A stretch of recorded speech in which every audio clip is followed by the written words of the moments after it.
So I invite Shravan Shetty on behalf of Indian Institute of Plantation Management. Thank you so much, sir, for joining with us. And the topic for discussion is design for disruption. Shravan, sir, I invite you and you can take over the screen. Thank you, Archana, for the short introduction. I would like to begin by saying that one thing that in today's session we are going to do, which could be unexpected from your end, is that I will not be sharing a PowerPoint slide presentation.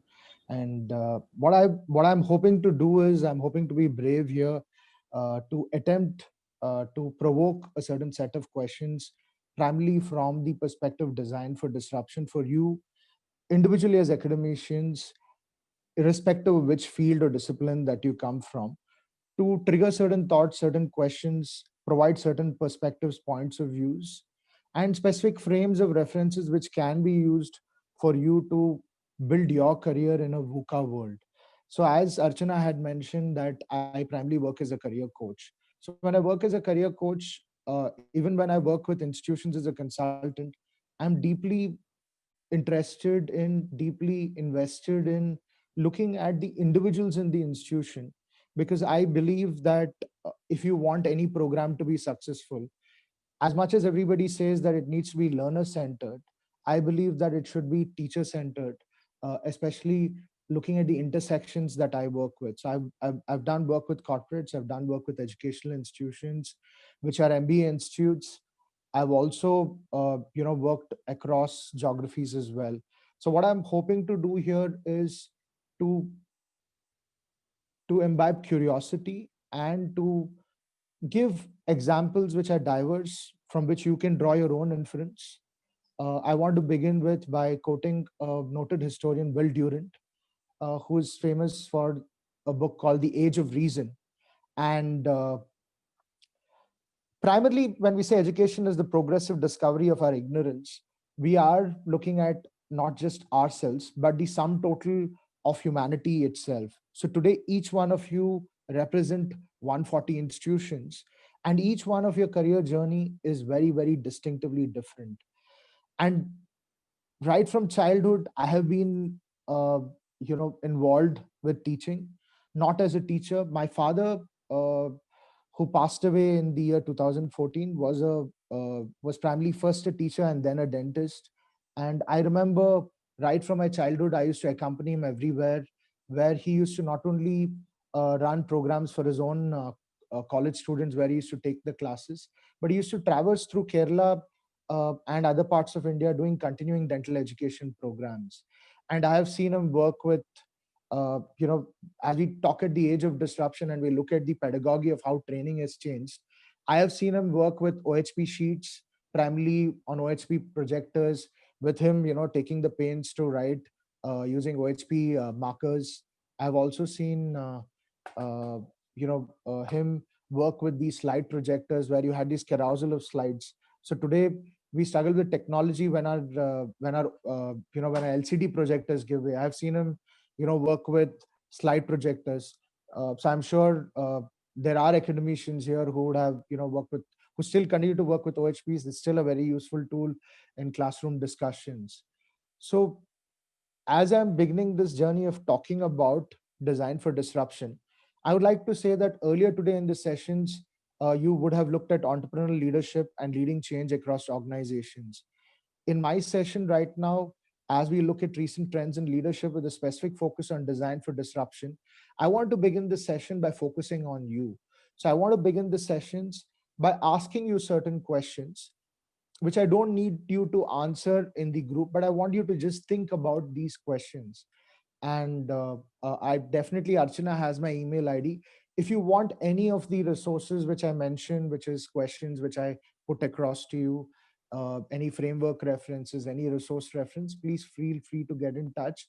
I will share the source files and do that. One of the reasons why I have been very conscious of not using slides is that over the past 6 months, I've been part of many Zoom sessions and Zoom conferences. Uh, and I do realize that there is death by PowerPoint.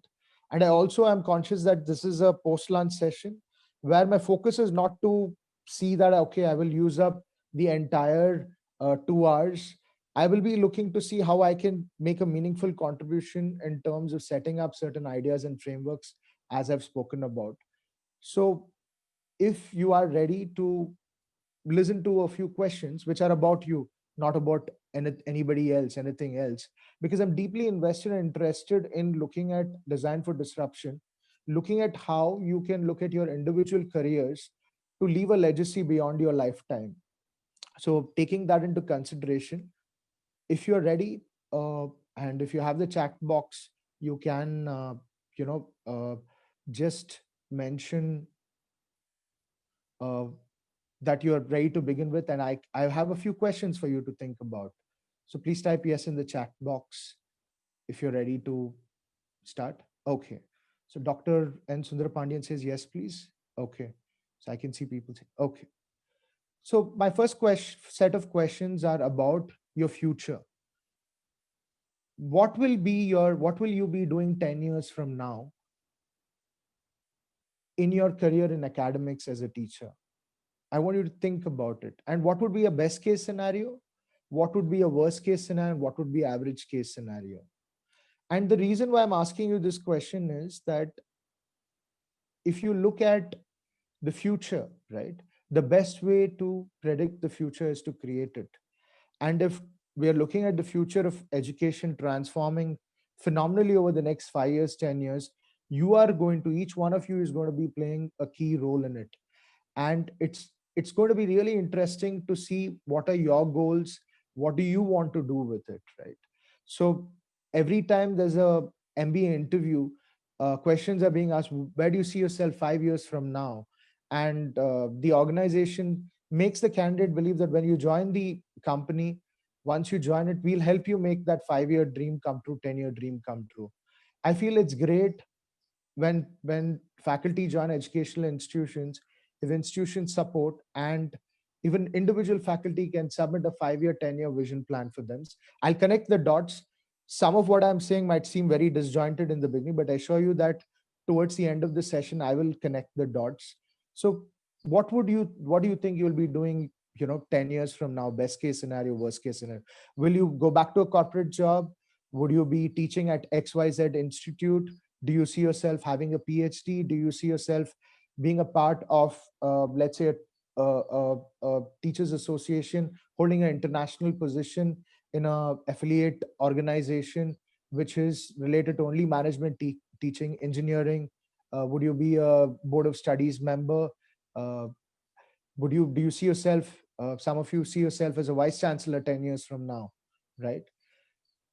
So now the next question I want you to think about is, I know what I've said, best case scenario, worst case scenario.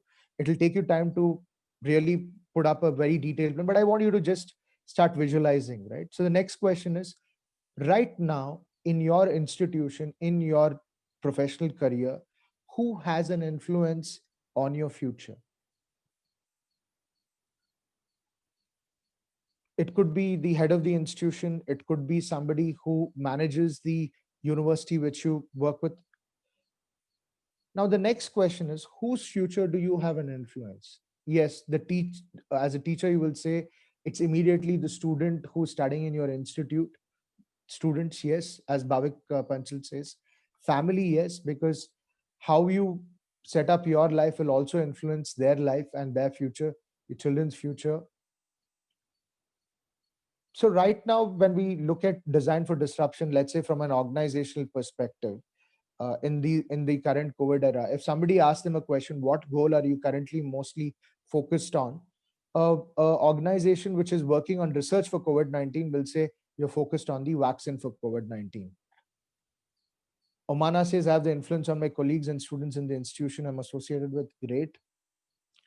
So I want to ask you this question. In your current professional career, what is the goal that you're mostly currently focused on? Are you pursuing a PhD? Are you pursuing a master's? Are you doing some additional online certifications to enhance your career? And these goals that you are setting up to achieve, what are the timelines that you've set up? Are these short-term goals of 6 months, 1 year, 2 years, 3 years? And do you have your follow-up goals also in place? So if you say that, okay, I'm going to do this PhD by this time, then what are you going to do after the PhD? What is your plan to take your future career forward? So the difference in the way you're going to look at this is to say that from a design for disruption perspective, if let us say that each one of you needs to have an incredible career, a really incredible career, if you did nothing, if you just went at the same speed that you are currently in what you're doing in your current institution, in 10 years from now, what position or designation, what role would you be in? But let us say that you want to aim higher, aim bigger, and design your career for a greater impact, a greater legacy, and you set a really large, audacious goal. What would that goal be for yourself? You might be looking at HOD. So after HOD, are you looking to be a vice chancellor? So what is that really large goal which would really ignite your spark be, right? And what new skill would you like to learn? So I want you to just think about these trigger questions.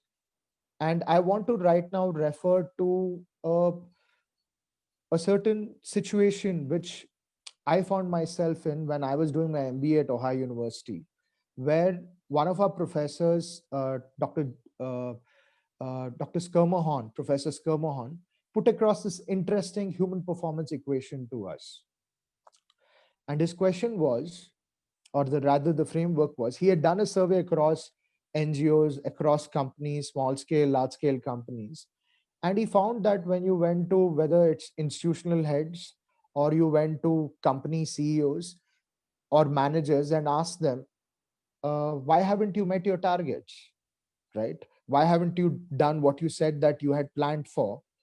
And 80% of people would respond saying that we have not been able to achieve our milestones because the teams which report to me, the people who report to me, they don't have the ability. We don't have the right people in our organization, or they're not putting in the right amount of effort, right?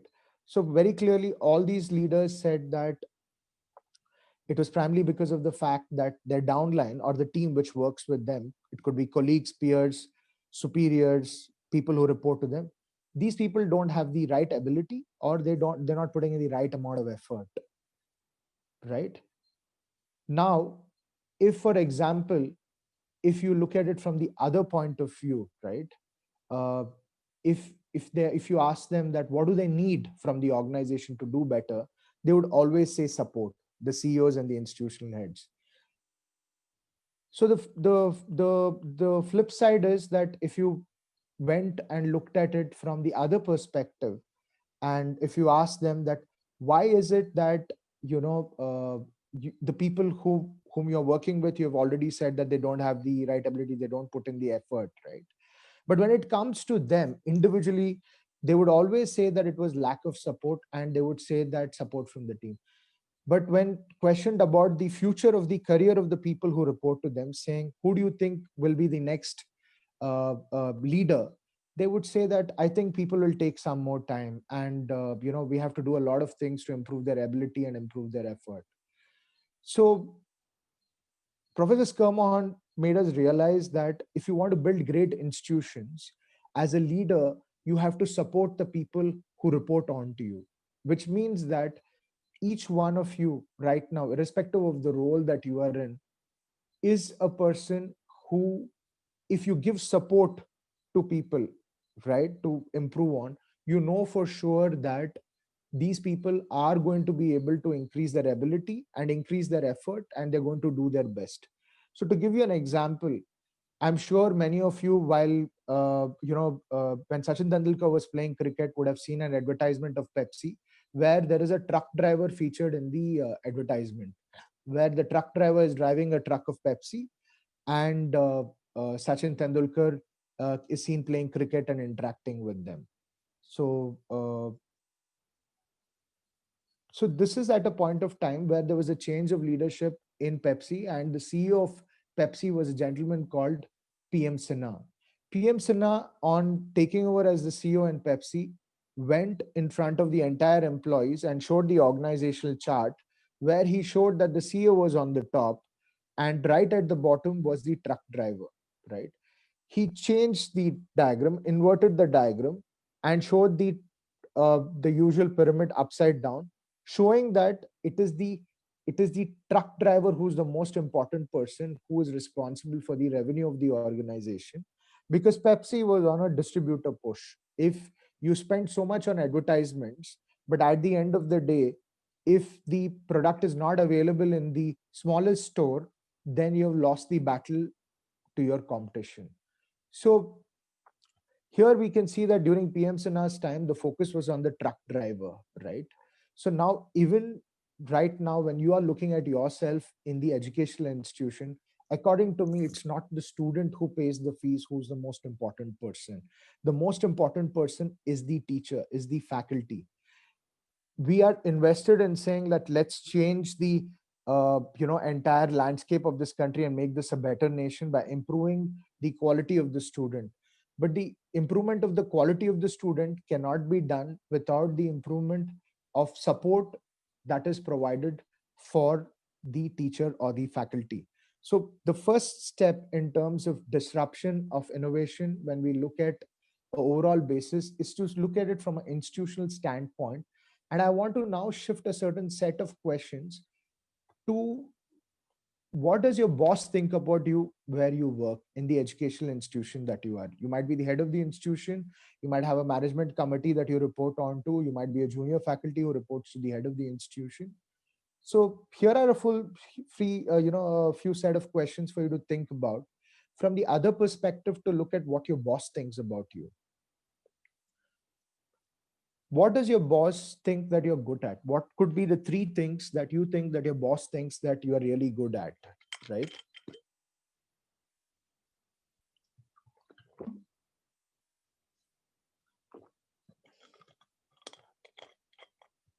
So I want you to type in the chat box, what do you think? Since this is a positive question, it would be great if in the chat box you can type in three things that you think you're good at in your institution, that your peers, colleagues, or your boss thinks that you're really good at. Any three things. It could be qualities of organizing, it could be the subject you teach, it could be anything that they think that you're really good at. So what are you aware of? uh, Dr. N. Sundar Pandian says, care for students. That's fantastic. That's the first thing that's expected from any faculty. That's great. What are the other things that you individually feel that you're good at? uh, please type it in the chat box, so it will also trigger the thoughts for other participants as well. Kishore Ravankar says teamwork. Fantastic. Teamwork is the center cog of leadership for sure. Omana says, as an organizer with effective team spirit. Bhavik says, outcome oriented branding campaign, academic session. Brilliant branding campaign. That's one of the key aspects that I was looking at. So I'm just going to wait for a few seconds to see if there are any more responses. Excellent. Mandar says, for taking risks. There cannot be any innovation without taking risks. Involvement in all kinds of progress work of the institution. Definitely. Those are great points. Okay, let me move on to the next question. Coordinating resources to provide higher value to stakeholders. Phenomenal. That's fantastic. So when we look at disruption for design, definitely innovation and ensuring that it's win-win for all stakeholders is great. Dr. Samir Sharma says empathetic leadership. Yes, definitely. Because when you're on that race for uh, changing things, innovating, there are ups and downs. You definitely need leadership which is empathetic. With my experience in NGOs, educational institutions, schools, I've always seen that leaders have this trademark. Definitely, empathetic leadership is a key aspect. So here's a controversial question that I'm going to ask you. On a scale of 1 to 10, I want you to evaluate yourself as to how unpredictable you are, right?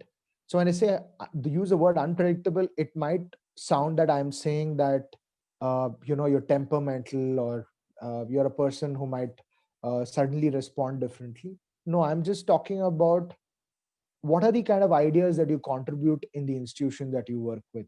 Do you come up with the same type of ideas in terms of whether it is you're teaching in the classroom or you are working on projects? When there is a discussion or brainstorming, do you have similar ideas, or do you also uh, come up with really unpredictable ideas, ideas which people are like saying, oh wow, I didn't think of that, oh that's new, that's something for us to think about. And you're also making an effort to bring in ideas which are not from your own field. So if you're an arts faculty, you're not bringing in ideas for discussion which is from arts. Maybe you're bringing it from engineering. And if you're in an engineering college, you're bringing it from arts. Omana says, always look for innovations. So the Dr. Sundar Pandian says 7. Yes. So that's great, right? So if we are self-aware that we are contributing more ideas or we are not contributing ideas, this is where I want to talk about a movie called The Emperor's Club, where there is a situation in that movie where a particular person who's working for the institution is bypassed for the head of the institution, even though he is very hardworking, has put an effort, but he's passed over by the management for a different set of reasons. So here in organizational behavior, we say there's the theory of iniquity, right? So a lot of times what happens is you work for an organization and we are wondering why somebody else has got more opportunity than us. Is it because, have you indicated and shown the interest and talked about being articulate about saying that you want an important role in the institution? Now, if you don't ask for it, you won't get it. We say that the crying baby gets the milk. So even in innovation, when we look at disruption, you always need to be tom-tomming what you're looking at, but of course with the right tone of humility. But it's important to ask yourself this question, that if you're being sidelined in your institution and not being given opportunities, is it because what you're doing is being viewed differently by your boss as being over the board, or is it that they think that you're not really interested or you're not putting in the effort to show that you're committed and you want this for yourself? So if you want to be the leader of this country, you want to run for prime minister, you have to, right through the initial stage, show some ambition for the next role, for the next role, for the next role, right? So that you can see that curve, moving upwards. For example, if you look at uh, Omana says because of internal politics to a certain extent, yes, quite definitely quite possible. For example, if you look at the career trajectory even of our honorable Prime Minister Narendra Modi, there was a time when he was in BJP, due to internal politics, he was moved out of Gujarat, right? And uh, most of you may know this or may be surprised to know that his first stint as chief minister was after he worked in an organizational role to help the BJP party be successful in different parts of India on other political campaigns. And then when that particular chief minister was accused of corruption, Keshubhai Patel, he was moved back to take on that role of leadership. So this is just like one of the examples in terms of, you're seeing that there can be politics where you're moved out, sidelined, but then through effective contribution, you can come back. And I'm addressing politics at the institution level because wherever human beings are, there is politics, right? But you need to watch out for yourself. If you are going to be a leader, politics is part of the game, right? There is no escaping it. But you can definitely see how you can work on that. So now, if I ask you a question, how popular are you amongst your colleagues? I don't mean to say that, do you have good relationships? Do people see you as a contributor? If, for example, there is a misunderstanding, do you wait for the other person to come to you, or do you go out and sort this out? So these are some of the questions which we could look at, saying, how does the leadership in your organization view you, and what are you doing to see yourself as somebody who's an innovation champion? So if you're not innovative, and if your work is not indicating that, or you're not showing an inclination to get on to extra mile projects, the chances are your opportunity to innovate in your institution will not be there, right? So apart from what you do in the institution, you can also do things outside. So right now, I want to move on to a third set of questions, which are specifically personal to you, which is in terms of how do you work, right? So one of the key aspects of bringing in any kind of innovation or disruption in design is to know the change agents and what is it that they're capable of and what they will do, how they can go about it. So I would like to ask you, what is the first thing, right? What is the first thing that you do once you sit at work? If you are right now, working out of your home and running classes, what's the first thing do you do there? Or when you go to, your teaching space, what is the first thing that you do when you get in there, right?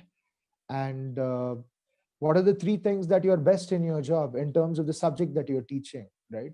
So if you're teaching, let's say, arts, engineering, or whatever subject you're teaching, how much of innovation do you bring in from batch to batch? uh, what is the kind of innovation are you looking at? I do understand that each of you have specific constraints in terms of syllabus and to what extent you can do innovation. Like engineering, if you're teaching a really hard subject, you might not be having the same flexibility as somebody who's a marketing faculty or somebody who's an arts faculty. I completely understand that, but compared to your peers, are you trying to do something different to ensure that you're viewed in the classroom as somebody who is innovating in the way you're teaching and trying to make things happen? When are you most productive? Are you most productive in the morning? Are you most productive in the afternoon? Are you most productive in the evening? Now, the reason why I'm asking you this question is that as you prep and you get an opportunity to work on a project, the way you're going to schedule your time on these projects will determine your productivity on it. I can see someone saying morning. Great.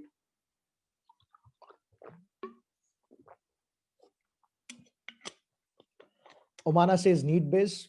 Great. So if the project requires you to work at different points of the time, you can. That's fantastic. Do you work better under pressure? Do you need pressure to really up your performance when you're given a task?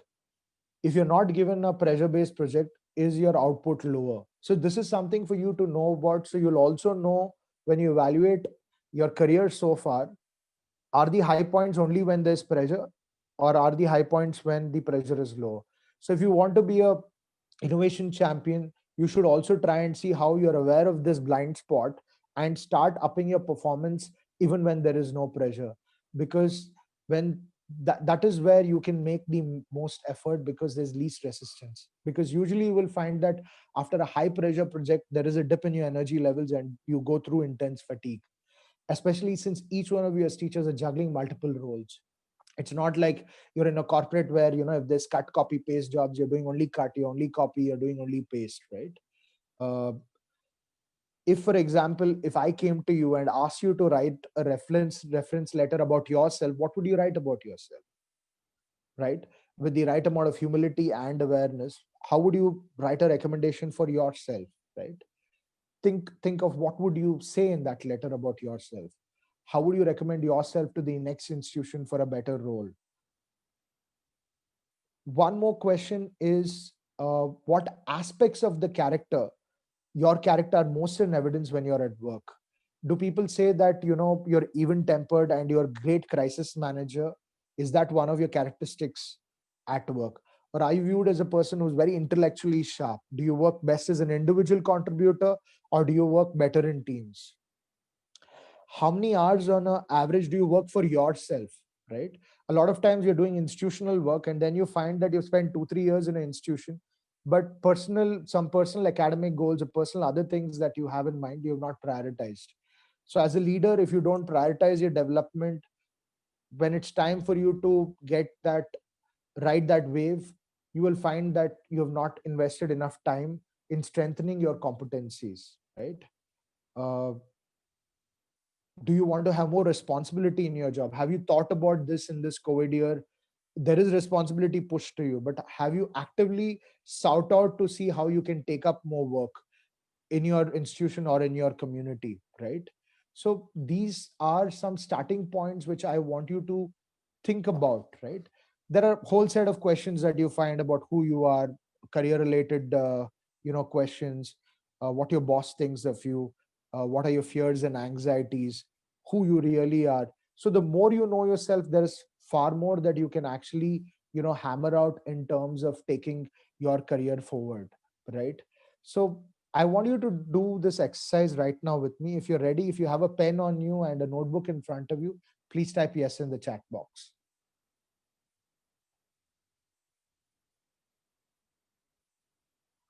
Yes says Anjali, yes says Sarabjit, yes says Mandar, Chaya, great. Nitin Jain, great. So I want you to take a sheet of paper and draw a lifeline. And in your lifeline, your career lifeline, I want you to draw three ups, like, like a wave, right? Three ups. When you have a up and you'll also have a down, like three waves, right? I want you to think about three high points in your career. Three high points in your career. What do you think are achievements that you think are really great, and write down just a keyword related to the achievement. It could be completing your PhD. It could be getting a particular award. It could be anything what you view as three professional achievements, and three low points where you think that things could have been better, but you didn't really do well in terms of either taking up that opportunity, or you have some regrets. So three high points and three regrets. Just write three keywords associated with each of them. You don't need to share it with the larger group. This is for your reference. You can share the high points. The low points, please don't share it in the chat box, but the high points, definitely share it in the chat box. Any keyword: completing my PhD, presenting a paper at an international conference, getting a award, whatever you think is a great achievement that you have had, please share it in the chat box.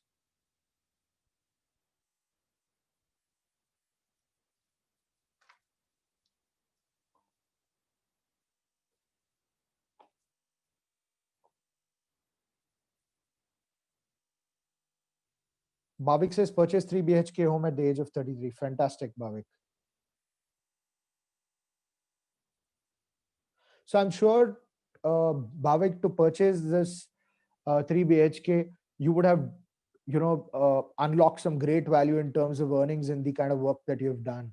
Sarabjit says decide to go for higher studies. Fantastic. Fantastic. Anybody else want to share the high points? Bhavik says complete PhD in 2025. Award from CSI. Complete a course on Coursera. Fantastic. Received research grant. That's great, Chaya.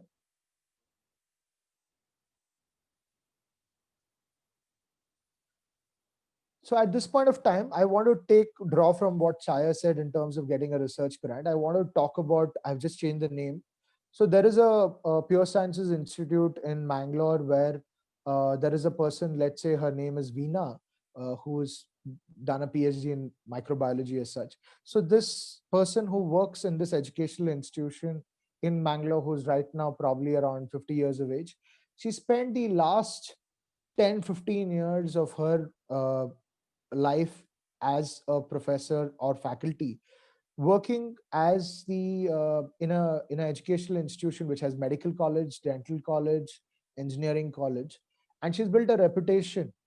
Omana says awarded PhD in 2009, head of department 2010. That's great. So this person whom I'm talking about, Dr. Veena, who works for a pure sciences as a pure sciences faculty in, let's say, microbiology as such, she has, through her individual effort and the work that she's done, been able to draw and become an expert of more than 40 to 50 different research grants from different organizations. So here I want to lay the stress that as we are on this design for disruption for institutions, everybody says institution is greater than the individual. Dr. N. Sundar Pandian has got a Founders Award. That's great, fantastic. So coming back to when we look at disruption design in terms of the education sphere, I would like to say that if you want to build great institutions in this country, it can happen only if we are able to, as a country, provide for support to teachers, faculty, to build superior capabilities, right?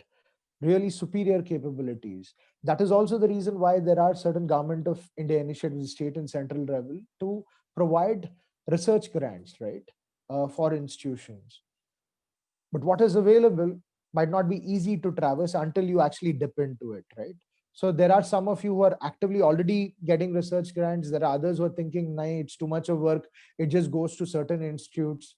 So as they say that, you don't know what the depth of the water is till you enter it, right?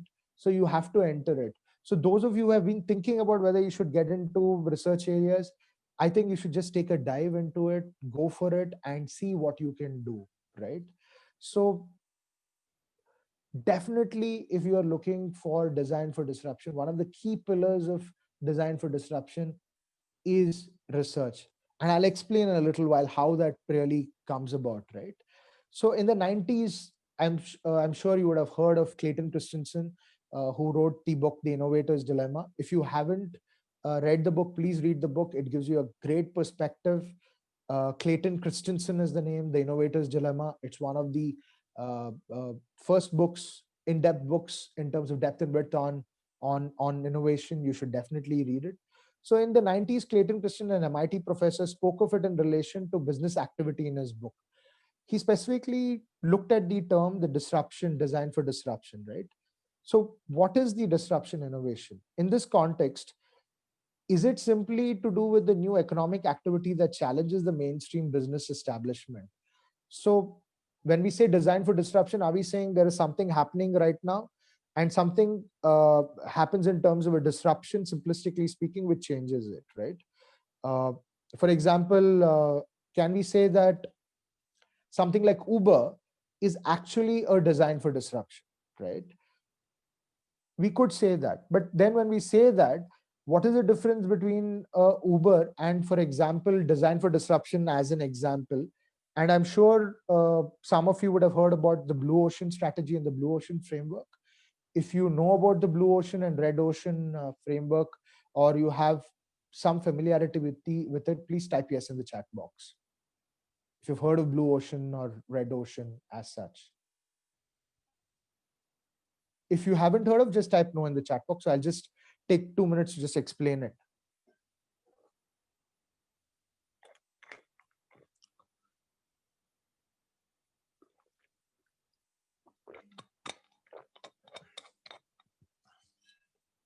So I'll quickly explain from a marketing standpoint. So many years ago, if you actually went to a grocery store, you would get only big shampoo bottles, right? And the shampoo market was so competitive that you had HUL, P&G, and all these companies all manufacturing these large bottles of shampoo. And there was a certain price constraint. So you had to invest a certain amount of money to buy a bottle of shampoo. Then an unassuming person called as C.K. Ranganathan started a company called Cabin Care, and he launched something called the Chick shampoo. I don't know if you've heard of the Chick shampoo. These were the first set of shampoos to come in sachets, 1 rupee, 2 rupee sachets, right? If you've heard of Chick shampoo, please type yes in the chat box. If you're familiar with, you can see Nitin says yes, yes, yes, yes, yes. Great. So what C.K. Ranganathan did was, so when you go into the inside part of the ocean is blue and clear and there is no competition. After some time, you will find that there are a lot of sharks in the area. And when sharks are there, they're cutting each other up, right? So there's so much of competition, there's blood. So the blue ocean, because of competition, becomes a red ocean. So the shampoo market was a red ocean. But what the blue ocean did was to open up a small, uncontested market space. There was nobody else who had that, Chick shampoo. The other example would be Karsanbhai Patel and Nirma. So you have disruptions in terms of price. You also have disruption in terms of value, right? So the Ola and Uber, you can either say it is a design for disruption, or you can say it's basically a blue ocean in terms of the taxi business and working in that ecosystem. So when you see similarity between the blue ocean, red ocean framework and design for disruption, how is design for disruption different, right? So if we actually look at design as such, it's creating something new. I'm sure you will all agree with me that that's what it is. It's also the intentional act of creating a product, service, or system that involves a degree of change, right? So we can say that that is disruption as well. Disruption is breaking the pattern of things as they are. So for example, we have all heard of conferences, right? There are a lot of conferences where the theme is already set, right? You also have formats like, if you Google for the word unconference, it's a anti-conference. Whatever is a set format, you go against it, right? So it's disruption. You disrupt conferences by actually having something like an unconference. Or you have platforms like schooling, right, where you have regular schooling platforms. You also have something called like unschooling, where you break away from it, right? So have is anybody familiar with the Sudbury Valley School, uh, which is in the US, and how they do schooling differently? Please type yes in the chat box if you're aware and you've heard of the Sudbury Valley School. If not, just type no, so I'll just explain a little bit just to give context. Okay, so the Sudbury Valley School, was kickstarted by trying to change the entire dimensions of education in terms of school education by changing the way things are. So there are a couple of schools in Bangalore also who have launched this model. So what they do is that you don't have the restriction of just the classroom. So when the student enters the particular school, he or she is not aiming for an exit point specifically to become an engineer, artist, or anything. It's a very organic process. And what happens is that from a very early age, they give an opportunity for self-determination. To give you an example, they start involving school kids at different ages to take decisions on how the school should be done, what topics should be covered, what should be discussed. It seems very, very unconventional, very experimental, very innovative. So which means that they're taught the basic building blocks of mathematics, science, English, everything, but it's not specifically done in terms of curriculum as such. Students have the option of taking the exams. So the Sudbury Valley School is a phenomenal model of disruption of education in that sense. So if any one of you are interested, I can, take this offline and share the links. You can just email me. I can share books, website resources, and other things. I don't want to get deeply into it, but you get the concept, right? So this is a design for disruption. Uh, uh, Kishore says disruption technologies are coming up. Absolutely, Kishore. I agree 100% with you. We can see how the tuition market has been changed by Byju's, right? So Byju's is again basically like a blue ocean, red ocean in the coaching business, but there is no great social change which is coming up as a part of that system, right? So to just fix this for now so that we can move on. So when we say design disruption, we are saying that the practice of design for disruption is to create intentional interventions into a pre-existing system with a specific object to leverage a different outcome, and more importantly, an outcome that is likely to create positive social change. It's not just about value and capitalism and profit maximization. It's with a specific intention to create value for all stakeholders. So if all of you as faculty come together to start an organization from cross discipline and you start sharing resources with it, there's a positive change of cross learning and cross pollination of ideas where everyone is benefiting. So basically, design for disruption is about change, about disruption, but not from a profit maximization perspective, but for ensuring positive social change for all stakeholders. So I want to now focus on activating your agency on three aspects of disruption for innovation. And these will be familiar to you. So before I give you these three aspects, I want to give you an example of certain aspects which have taken place in education, where I have also been part of some of these projects, not the architect, but somebody who started out as a foot soldier, as a contributor. So back in 2003, an organization called Grey Caps launched a program called as the Global Awareness Program, where it launched it for school students because it noticed that the students who used to come for quiz competitions were the same students repeating year after year. I'm sure you might see the same phenomenon in your own educational institutions, where usually you will find that there are people who come in, public speakers, debate champions, who are good at certain aspects. Now the same people get the same opportunity. So they did a survey and they realized that the only difference between the highest performers who went for quiz competitions and the others who stayed back was the fact that ignorance was bliss. They did not think that general knowledge was important. And general knowledge was taught in a very pedantic manner. You either by heart it, you come because your parents, push you. So what the Global Awareness Program did was it brought out teacher copies and student copies, because teachers were so busy teaching subjects that they did not have the time to be able to talk about general knowledge, because general knowledge itself requires researching current affairs, sports, all of that. So what this organization did, which where I was part of the founding team, was they created a teacher copy and a student copy, where the student copy had basic exercises and all, but all the content was there, ready made for teachers to teach, right?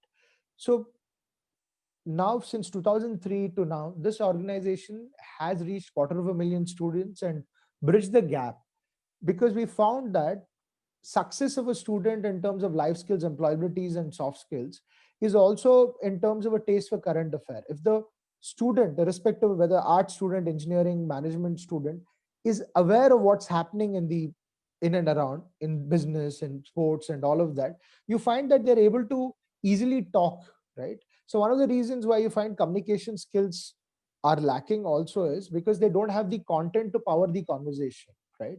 So this was a design for disruption in terms of being able to help teachers also bridge the gap. One of the design elements was that the book would, be a small book, and you will know that most school teachers are women, and they could easily fit it into their handbag. And when they travel, it would take them 15 minutes to read it, right? And a 45 minutes class had 3 stories. So there was a lot of thought looking at the comfort of the teacher as well as the student. So this ensured that this program was, easy to implement.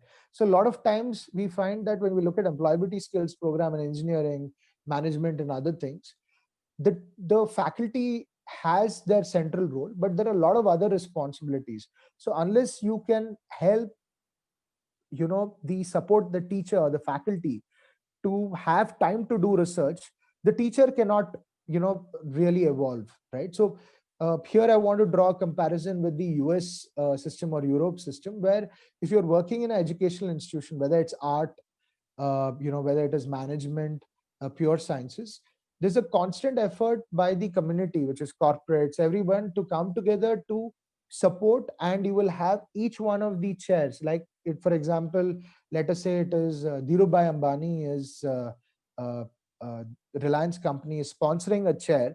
They go to educational institution and say that this will be called the Dhirubhai Ambani chair for organizational behavior, or there will be a Ratan Tata chair for a professor of mathematics. I'm just giving an example. So they contribute certain funds to the institution, so that the faculty, whoever is gets that particular position, will get time off on paid to go on a sabbatical to, let's say, Southeast Asia, to work and do some research there, then come back after 6 months and study and teach at the same institute, right? So if the teacher is geographically centered in a particular position and is, disseminating knowledge as such, then you're having a standard framework. So from a design for disruption perspective, for you as an academician and as your career, it's each one of you can contribute to creating more consciousness in the local community and companies, to see if we can take from the best parts of the other system, so that irrespective of which discipline you're teaching, you will have the opportunity to, to rejuvenate yourself, to also get more opportunities.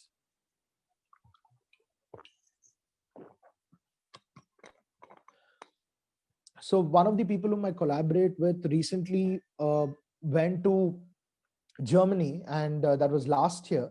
The city of Munich, along with the Indo-German Chamber of Commerce, organizes for a group of people who are artists to travel from India to Germany and Germany to India and work on projects in other countries, so they can, experiment.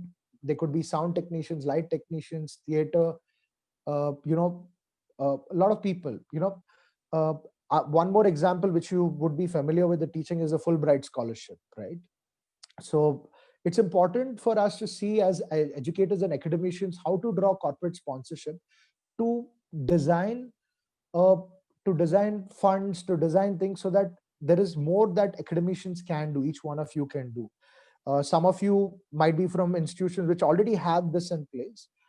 So you can probably mentor other academicians to, arrive at certain frameworks, because cross pollination is very, very important. So at this juncture, let me go into what the three aspects are. So these are some examples which I have provided. So number one for you to look at activating your agency is mining, right? We're all problem solvers. You have to deep dive into the problem, develop research approaches, explore the key elements in it, which we can call as a problem loving phase, right? So if you are looking to go at design for disruption in your field, identify a really large problem that is being encountered. It could be on the teaching phase, it could be related to practical application which is connected to your field. It could be a project where you need to work with, different stakeholders as such, which could be from social enterprises, which could be from market, it could be in a rural side, it could be you bringing and working with artists if you are from the arts background. So this is what we call as mining. Deep dive, get to know everything about the problem, what you are looking to do, right? And this is where the earlier part where I was speaking about, I will connect the dots. Now, if you are going to get into disruption for design, you need to know what are you good at in terms of your competencies, what do you want to improve on, your skills. So until and unless the people involved in design for disruption have a great awareness of self-awareness of where their strengths are, what the team's strengths are, and how you can take it up as academicians, you will find challenges in terms of these projects going through, right? For example, you can create a program where you co-teach, right? In an arts college, you can have somebody from experiential arts come and teach along with you. You need not pay the person, because there are people out there who want to work, right? And to give you an example of this, that they will be willing to come and work for free, is you have a lot of voluntary teaching positions in government colleges, for example, government schools as well, right? You can attempt, for example, look up this organization called Involve Learning. What Involve Learning did was it created a peer learning program where the seniors teach the juniors, right, among students itself, so that the government teacher, their time is freed up. So likewise in your institutions, one of the things is to see that what are all the responsibilities which are now put on faculty, what are core responsibilities which could be taken care of by probably non-teaching faculty or students through peer learning, so that you have more time or bandwidth for true innovation, right? So first is the mining, where you go into the problem, figure out what the problem is, what is stopping you from innovation in your institution, which we call as a problem loving phase. Second is landscaping, which is also what we call as system mapping. Identify the main elements of the system and map how they interact, relate, and connect, right? So if for example right now we are faced with a huge challenge, like when are the colleges going to restart, and when the colleges restart, how many of the students are going to show up in live physical classrooms, right? How are we going to ensure that the faculty are also safe, the students are also safe, right? So we have already seen that some innovation is happening accidentally. Earlier we were struggling to ensure that each one of your students gets internships.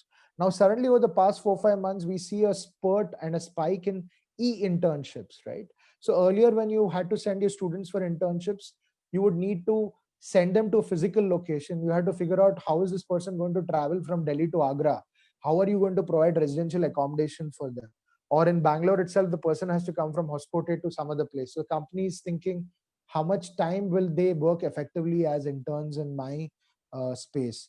So right now, e-internships have ensured that people are taking on more work virtually, right? So this is an accidental innovation that has taken place. So landscaping means that we look at what are the main elements and then see what can be moved around, what can be interrelated, interacted, connected, right? How we can change roles as well.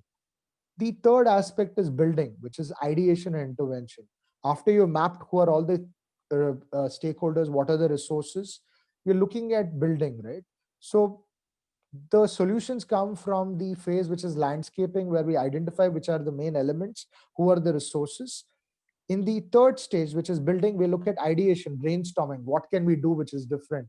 We can look at what could be the application, right?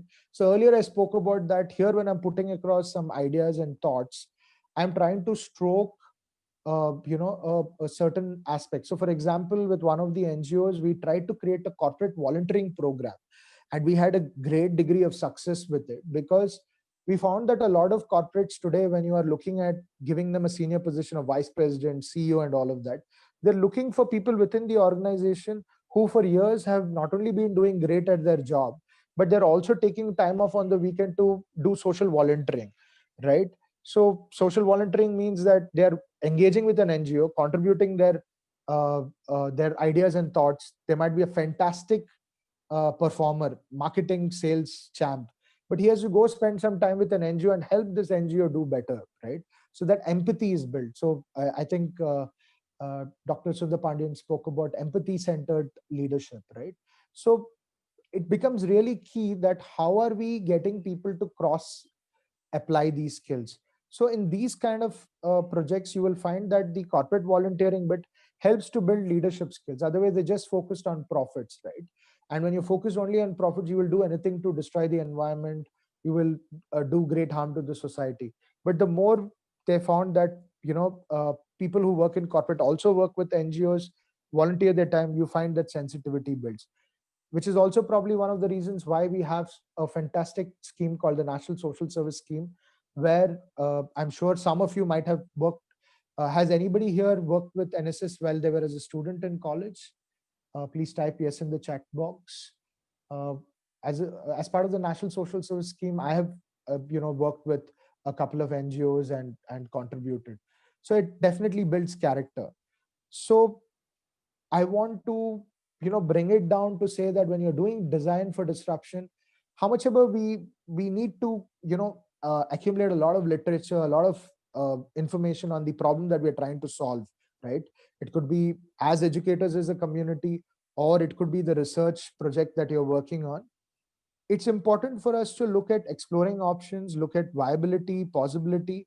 So which is one of the reasons, like whenever we innovate or we work on projects, we try to see as a consultant, what can we test, what is the prototype, and repeat the process, right? Build a prototype, go for it, try and see how you can change it, right? So I don't want to go into more into the theory of the disrupt design methodology, but you can go look up a website called Unschool Online. There used to be a course on it where you can also read up on the 12 parts of the disrupt design methodology, which is by Leila Akaroglu, Leyla-Acaroglu, Leila Akaroglu. That's something which you can definitely look up. There are a lot of resources on this which are directly available resources. There are also indirectly available resources. There is a book which has recently been brought out, in terms of called The City Makers, which is how women are building a sustainable future in India. This is basically a journey where you find that in the slums, the Mahila Housing Seva Trust has worked phenomenally well in Gujarat to ensure that more than 330,000 households are having a better life in slums, as well as this has resulted in skilling over 17,000 women. So this is a book which I think you should look up. It's called The City Makers: How Women Are Building a Sustainable Future for Urban India. It's a great book. I'll share the resources. You can definitely just write into me and I can share the details of the book. One of the key aspects is to also look at what are the challenges, what blocks you when it comes to innovation. It is biases that we carry as individuals and as a group, right? So to give you one example of that is that every time there's a new innovation which comes up, we will find that people will say, "Nay, this won't happen. This is not a good enough idea." Uh, you know, uh, we've seen that happen so many times. So this is because of the fact that there's a confirmation bias. If as a teacher you're teaching in the classroom and you tell your students, why don't you do this, they will say, sir, हमें पता है, वो senior students ने भी try किया था ये project, work नहीं हुआ था, workout नहीं हुआ था.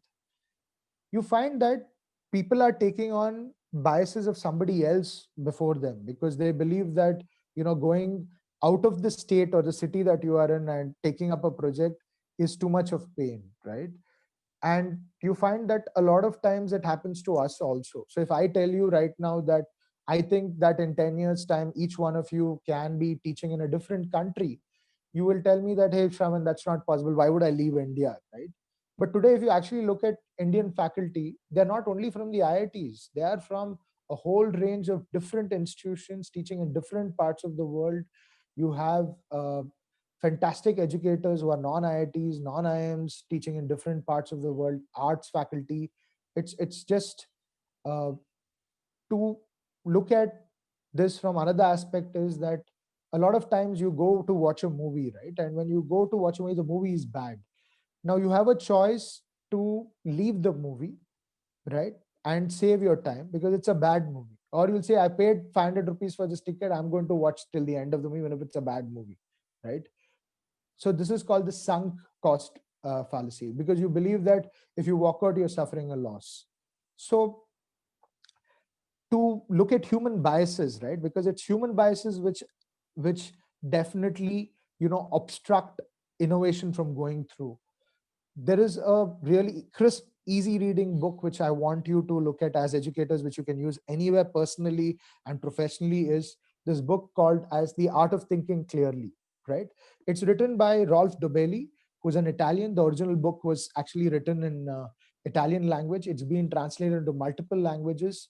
This book lists, in terms of different biases, it lists very quick reading. It has around 99 different biases, topics like why you shouldn't read the news, never judge a decision by its outcome, uh, don't cling to things, the deception of specific cases. It's very quick reading, just 2-3 pages per bias, so that you will understand what is stopping us from progressing, what is stopping us from innovating. So I will, share the book and the list as well. And some of these are available as even free books. You can definitely look it up. There are a lot of videos also on these books, which gives you a very quick understanding of it as well, right? So I understand right now that we are at 3:30, and I want to, at this point of time, uh, you know, just focus on a couple of quick aspects as we get closer to wrapping up the session. I'm aware that 4 o'clock is the close session and this is a post-lunch session. So I want to introduce to you a simple way for you to constantly, look at innovating, right? Which is something which you're already doing, right? So first thing is that look at C for core concept, look at R for research, look at A for application. Constantly look at concepts, look at the research information that you're getting, keep applying it so that you can, keep seeing that there is a change, right? So, so that you can constantly see these things are, working well. And as educators, I feel I'm saying this because of the fact that each one of you is faced with an audience of students who are very, very different from what we as a generation were. Just give me 1 second.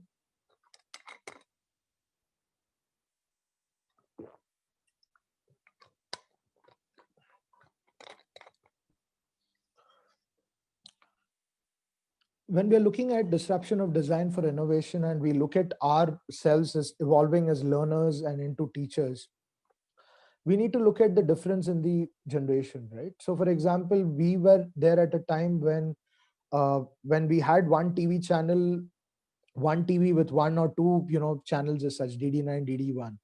It's changed to such an extent that today we had very little screen time, and the current generation has a lot more screen time. As a result of which, you're faced with a unique situation in the classroom that today, as you are taking a class, especially on Zoom, as you're talking about a subject, your students are Googling the information, right? And it's a constant stress to have either students being disinterested or students creating a block for you. So the first thing for you to do is that as you are looking at your individual growth plan, also do like a market research of your own students, because they are stakeholders. What are their skills? Where do they come from? You might find that some of them are doing part-time jobs. I think the first design for disruption is for you as an academician or educator or teacher to not look at one batch of your students as a batch of students who come in and go out. Look at them as a group of people if with whom, if you can build a great rapport, they can become a great support for you for your next batch, also in terms of subsequent batches.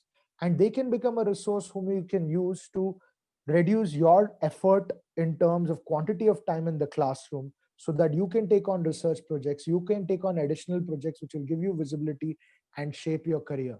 So to give you an example, right? So there are some institutions whom I work with where what we have done is, when the students leave the final year, and they go into the workforce, we try to get them on rotation, on a 3 months basis, and tell the next final year batch student what to expect on the job. It's a very simple hack, but if you actually think about it, a lot of times we have students being fed a lot of misinformation that what you learn in the classroom is unimportant, right? I always tell students whenever I address them that what you learn in the classroom from each one of you teachers is very, very important. Because unless you know the fundamentals of theory, you can never really practically be successful. So it is very important for you to start looking at what innovation you can do with the resources of the students who come into your classroom and leave as well. So in this current age, we're having generations that revel at disruptive technological advancements, but still long for simplicity, right? So we have students who are saying that I want to go into the nature, I want to trek, I want to go biking, I want to take photographs. But this is the same generation which waits for an iPhone release, right? Because they think that they are also with the natural environment, they also want to do something extra. So how much ever we find that there will be technological advancements where there are e-learning programs, Coursera, certifications, the fundamental need for human interface is very, very important. So I feel that as much as technological advance will disrupt the classroom, as one of the participants was earlier saying, yes, I think it was Nitin, right? If I'm right, who said it. So the technological disruptions is one curve which will keep impacting you in the classroom. But over ages, right from the Gurukul time to now, if we actually see my esteemed colleagues, academicians, the need for the teacher has never been more important, right? How much ever technology comes, you as the faculty is the centerpiece of that, right? So what's going to be important is that technology will play a role in terms of taking away those aspects which can be managed by technology, but the human interface, the wisdom that each one of you individually carry, right, is very crucial, because the ways of defining ourselves as individual are very, very complex. So when we look at design for disruption, whether you're a school teacher, arts teacher, engineering teacher, how much ever technology you bring in, the end customer is a human being, right? And we have to look at seeing how we can work with this situation. So I want to ask yourself this question, that that you work for a group of educational institutions where in the same group you have an engineering college, you have an MBA college, you have an arts college, you might have a school. As a thought for provocation, have you considered giving an experience of interface by working with different teachers in this group and providing access from one group to another group? To give you an example, there is an MBA institution in Andhra Pradesh, which I'm aware of, which after the first year of training their students, sends these students to schools to talk about career guidance. Now, this serves two purposes. One is branding the educational institution, where they talk about engineering course, this, that, but they're also helping to build their communication skills, right? But they're also getting an option to interact with really young school children, right? It could be government, private, whatever it is. Another example for disruption is to look at the Agastya Foundation, which found that while through doing science projects, right, just giving simple science projects to students, school students or college students, and setting up it on a college ground, and having one student explain only one project, right, to thousands of people who walk in, parents and others in the city, their communication skill improved because of the repeat value, right, with the Agastya Foundation, right? So again, if there is a significant part you want to build social sensibilities for students in arts also, you can get them to document the history of the neighborhood, right? The Institute of Foundation Arts, for example, has certain grants which is given for local communities. In Bangalore, for example, they have something called the Project 560, which is basically about the history of that place, where you want to do a project with vendors, do art murals, or so you, or just look at the history of the place and capture that and document that, right? So the important thing is to see what are your concrete points that you are seeing are standard patterns, what you can shake, what you can't shake, because this is about a positive change. Let us be sensitive to the fact that it's not about just doing design changes for the sake of design changes. It should unlock some value for you as faculty, where you can add it to your own career portfolio.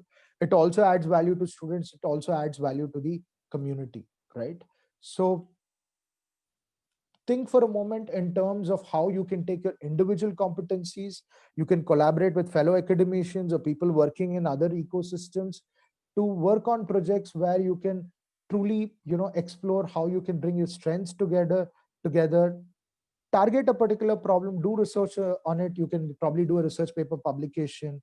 It can become a area where you specialize in and you work on. So you'll see that a lot of these American professors, whether they're art, history, they specialize in certain areas, right? So there is a lady called Professor Indra who's done a lot of work in terms of research on this particular Maratha king who was under the British rule in South India, in Tanjavur, called Maharaj Sarfoch Ji. And he did a lot of work in terms of enabling, despite being under the British rule, to do a lot of things for Indian culture, Indian medicine, right? So she's got a sponsored chair where she comes to India, works on it, and she's built her career around this and probably 2, 3 other aspects, right? So I'm just giving you certain examples. If you look at US professors and great institutions, you will find that they have a lifelong area of work and they've had the opportunity to work on different projects. So my idea is for you to think about what do you think you can do, uh, continue doing what's going well for you, but also see what you can disrupt. What are the small things that you can do in terms of disruption, right? So I would like to move towards a closure of this session by saying that curiosity is the most important aspect of this journey, and you have to stay curious, you have to ask questions, you have to be daring to fail. I know it is difficult because a lot of times when we are teachers, we are being role models and we don't know whether we should embrace failure. And institutions, generally the academic thing, you are supposed to do tried and tested. There's not opportunity to do adventurous risky stuff, right? So so it is important for us to create a peer group, create discussions around on how more experimentalism can be done with peer support, with corporate and community support. So we need to dare to fail, ask questions, and remain to keep innovation at the center of our life and work, and ask questions, question the system. I want to close what I had in mind by talking about one more project, two projects, in fact, that uh, we were part of. One is a project which we can call as Key to Corporate World, where the focus is to bring corporates, bring faculty, and have the corporates talk to faculty. We talk about solving the employability problem. The students don't really know what they're good at and what they're not good at, right? But you as the faculty, as you interact with them batch after batch after batch, you know the students pattern and pulse. It's important for you to have continued and increased dialogue, co-teach, work on projects with corporates, and they will, or if you're from the arts background, historians, economists, so that you co-teach, right? Even once in a quarter, so then they will also understand what are the gaps, right? So that the students and the country and the world can be better developed. So it's important to break out of our silos and see how this can be done. If you are interested and you want to connect to corporates, I am more than willing to connect you to people in the NGO sector, in the corporate sector, change agents in different areas who want to see how they can work with academicians to help students as well. So the key aspect here is to see how we can innovate, together and unlock value to make this world a better place. And I believe that as teachers and academicians, each one of you is far more critical, because I truly believe that each teacher brings so much of sunshine into the classrooms where you're educating students, you're working. And if the nation has progress, it's not progress because of engineers, it's progress because of the teacher. Irrespective of which stream that you're teaching in, you are crucial, you are the key, you are the mainstay. If design for disruption has to happen, it's because a teacher told a student in a classroom, whether it was APJ Kalam, whether it was Sarvapalli Radhakrishnan, whether you take all the greats, right? There's always a teacher involved. Ramakant Achrekar with Sachin Tendulkar. It is you who's key, right? And the design for disruption will happen with you. You unknowingly have contributed to the and deliberately contributed to the development of humanity in all the fields. You're not insignificant, you're very significant. You are more important than an economist or a politician or any other person in this field. And I truly believe in that. On that note, I would like to, close my session by saying that innovation is thinking inside the box and thinking outside the box. And what we can do when we come together is fantastic. So that's what I want to say. Thank you.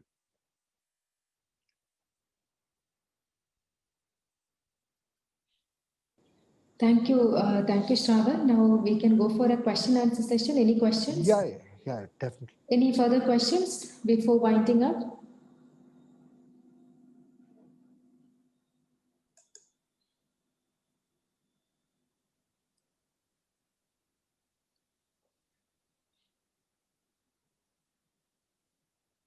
I think there's a comment when even disruption technologies are coming up. Yes. In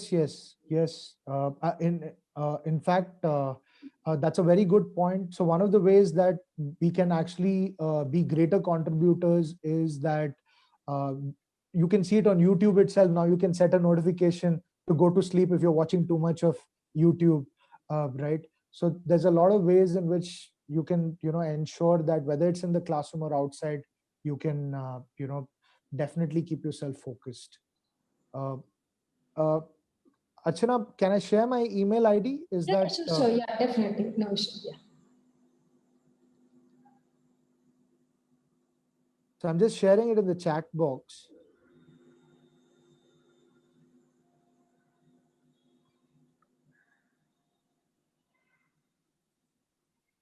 I also want to offer that I'm on LinkedIn, and I've been on LinkedIn for the past 10, 12 years. I have a large network. So if you connect to me, and if there's anybody in my network you want to be introduced to as academicians, please feel free. I will definitely connect you to anybody whom you see in my network. Absolutely. That's also something I would like to offer. Any other question? Any questions? Okay, I think not any questions. Can we take another, maybe like we have another 5 more minutes to complete. So if you have some questions, we can take it up. Okay, I think Shravan, it is done. Not further questions are coming, so we will just go for a wind up. In fact, we're getting a lot of comments like thanks and great session, very insightful session, etc. So we have a system where we give the word of thanks from the participants. So I invite any participants to kindly volunteer. You can unmute yourself and you can give a word of thanks. Yes, sir.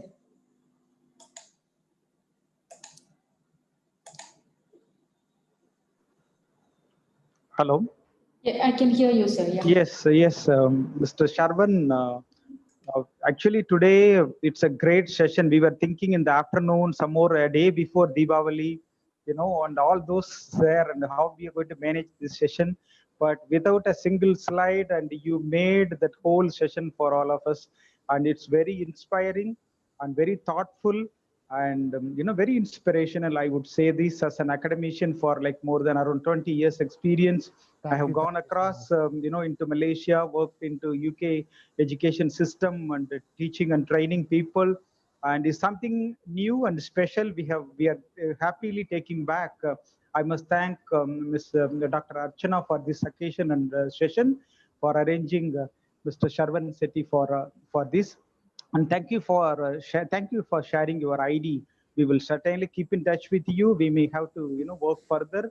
I hope you will contribute for our students and the community development. All those efforts what we are putting, and it is a kind of good network for us, and it is a great contact for all of us as academicians. I'm very sure my colleagues here will agree with me. And once again, I thank you so much, sir. The questions you posted is going to be posted through us, and you are going to be posting through us to all many other people in the future. And thank you so much for this occasion, sir. I'm really grateful to you and grateful to IIPM Bangalore and Ms.